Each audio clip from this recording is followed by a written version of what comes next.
Good morning, ladies and gentlemen. Welcome to the workshop of City of Griffin Board of Commissioners, June 22, 2021. Hope everybody's having a great Griffin day.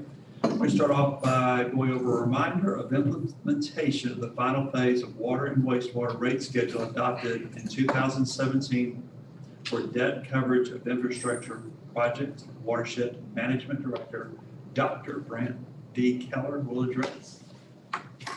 You ready? Or Dr. Keller? Didn't want any surprises, just wanted to let y'all know that this is the third and final phase of what was approved in 2017 to cover debt that we've acquired over the last 6 years. And refresher, we did 3.75 and 18, 2.5 and 19. We skipped last year's 2% because of COVID and moving forward. That's correct. It'll be the final phase for the third and final phase. Are there any questions from staff or from commission? Nope. No. All right, thank you all. And when do you anticipate this coming up? July 1. So do we have to vote on this, or is it already? No, it's already been approved by the commission. Just wanted to make you all aware in case you had a customer that had questioned anything, okay? Didn't want any surprises on your part. Thank you. Thank you, Dr. Keller. Thank you. Next is discuss updates to the pay plan to eliminate grades 5 and 6, reclassify these positions to grade 7, and increase the minimum wage for grade 7 to $13 per hour, and eliminate the positions of deputy city manager, staff attorney. City manager Jessica O'Connor will address. Good morning. Good morning. Good morning. This may be our quickest workshop. All right, we have been tasked with coming up with a way to fill these vacancies that y'all know we've had over the past several months, really over a year now. We are more than 10% vacant. Seems to change daily, but about 46, 47, 48 vacancies for 460-ish employees is not helping our level of service and what we like to provide to our citizens. And unfortunately, a lot of those positions are within our lower level full-time positions. What we also determined was that even our grade 4, which is part-time positions, were making more than the full-time positions of the grade 5 and 6. And so we've had some people recently that have swapped from part-time to full-time, and they would really have to take a pay cut. It does make some sense because you are getting benefits. So your actual salary package is more, but a lot of people in this day and age can't take that hourly pay cut. So Ms. Woods came to me and asked if we could do away with grade 5 and 6, which is our public works and utilities maintenance worker 1, and our refuse collector. Grade 6 is a cashier, equipment operator 1, which is non-CDL, a landfill attendant, the tire repair technician, and transfer station attendant. And all of those would be reclassified into a grade 7. This isn't actually changing their job descriptions or anything in that regard, but we do believe that in order for us to compete in our current climate, that we will not get these positions filled unless we move them up to $13 an hour. This is still a lot lower than what we are seeing from surrounding industries, although those are private industries. Again, we believe that our benefits and retirement are a little better than what they're offering, but right now that is not an incentive for this generation of new workers to come in and do these kinds of positions.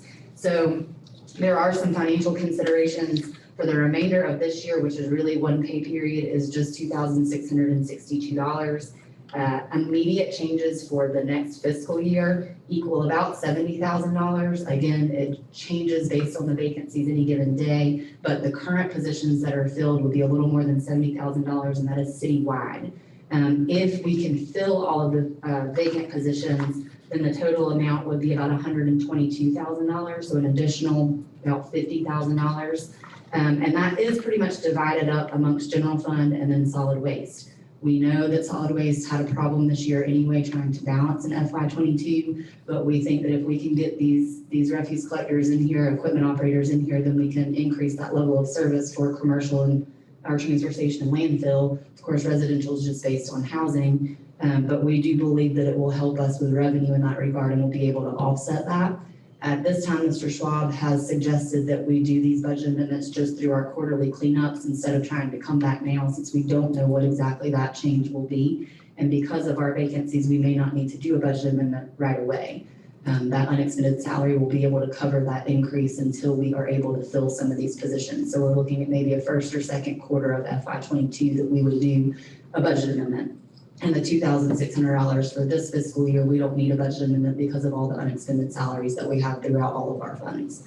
So that we just wanted to bring to you all. It is on the agenda tonight to be adopted through resolution to change the pay scale. And then, of course, our last position is the deputy city manager / staff attorney. With that reorganization and going back to just a staff attorney, we needed to remove that from the pay scale and bring it back to just the staff attorney position. So that's the second change. And also coming up tonight is assigning Jennifer Freeman as the kind of the acting city manager. Okay. Yes, sir. I talked with her about that. I talked with Dr. Keller about it a few months ago, but talked with her about that, I think last week, because she has been in planning and development, been in the general fund, and then also is now in a utility. I felt like that was a good opportunity for her to sort of have a good hold on everything within the city. So I've asked her to be that designee. And my recollection is that we went to 1125 for these grades about 2 years ago, I believe, or a year and a half ago. So this is that group of folks that. They were at 11, they're at 11. 25, I think was where our bottom was. So this will move us, that whole segment of employees Yes. from 1125 to 13. Mhm. And as, in terms of the compression of the grades 8 and 9, is there enough separation? Currently, grade 7 is at 1268 and grade 8 is at 1339, so there's not a lot of difference as it is. This does make that even less. What we looked at is who was in grade 8 that would be affected, and it's really not many people. It is an equipment operator too, so you go from a 1 to a 2, from a grade 7 to an 8 if this proposal is accepted pretty quickly, but with not a lot of pay increase. They're both non-CDL, so we don't think there's really that big of a difference except for seniority.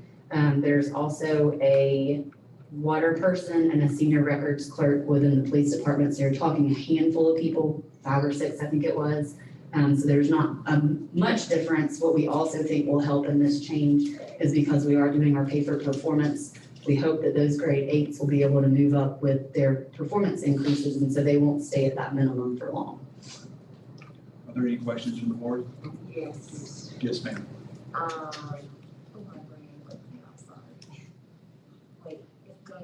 Oh, okay. The equipment operator, on this chart that we have, there's not one listed under grade 7, and then under 8, it just says equipment operator. So did you say that it should be equipment operator 1 and equipment operator 2? No, I'm sorry, you're right. We had already moved, so in this, an equipment operator will just be an equipment operator in grade 8. Okay, I was looking at the old one. okay, so they were previously, where was the equipment operator in what grade? In 6 and 8.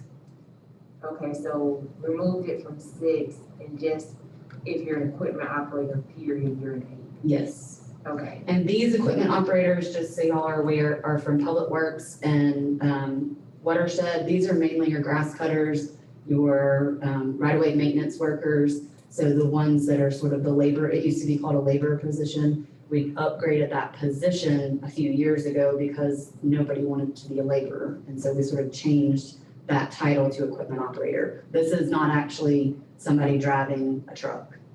well, okay, that's what I was gonna ask. Are there departments where there are equipment operators that are wastewater? Yeah, well, they drive like a truck.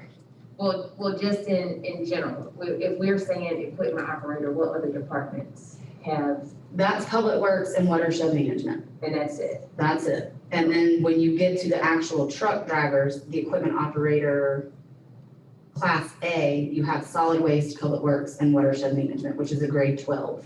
Okay, on this new chart that you have us, where is the equipment operator class A? Because I only see a class B and 10. Oh, I'm sorry, grade 12, Class A. Okay, So you have, what's the difference between B and A? A is the CDL license. And then what's B? It's a lighter CDL license. You don't have to have, and y'all help me, it's where you don't have air brakes, thank you. Okay. So a trajectory for an equipment operator would basically be 8, 10, and 12 in terms of pay. And then also 13 is a specialized or heavy equipment operator. We changed this last year as well because we had some that are like the street sweeper operator. That is very technical, having to run that computer system. It's more than just driving a big truck. And so that's now a specialized or heavy equipment operator. There's a couple of those throughout the city as well. Is this list comprehensive? Because I don't see that on. Grade 13, flip it over or go down, it's on the next part, yeah. Continue is, okay, heavy equipment operator. Okay, I think that's the only questions I have right now. Can you go back to this 7 and 8 area? Let me just look at this real quick. So all the customer service people will go from the minimum 1125 to the 13. Yes, sir. Okay, that's all I have right now. And just, let me point this out to you, Ms. Flowers, since you're asking, we do have 2 different administrative secretary positions. One is in a grade 4 because that's part-time. And so there's one in a grade 7 that will be a full-time administrative secretary.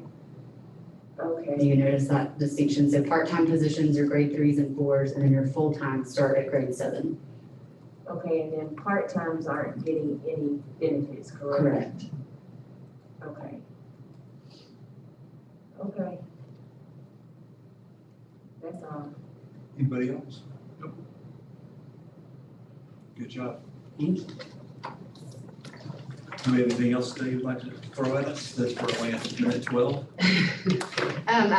Was able to talk to Mr. Cotton yesterday. I think the questions that have come up in regards to the contract on the agenda tonight for Ringgold can be answered pretty quickly, so we would like to just do that before his agenda item tonight, so we don't have to amend the agenda this morning. Sounds good. Okay. Everybody else good? All right. Do we have a motion to adjourn? Yeah, let's go. We have Mr. Brock with a motion, second by Ms. Flowers. You'll have a safe day, stay dry.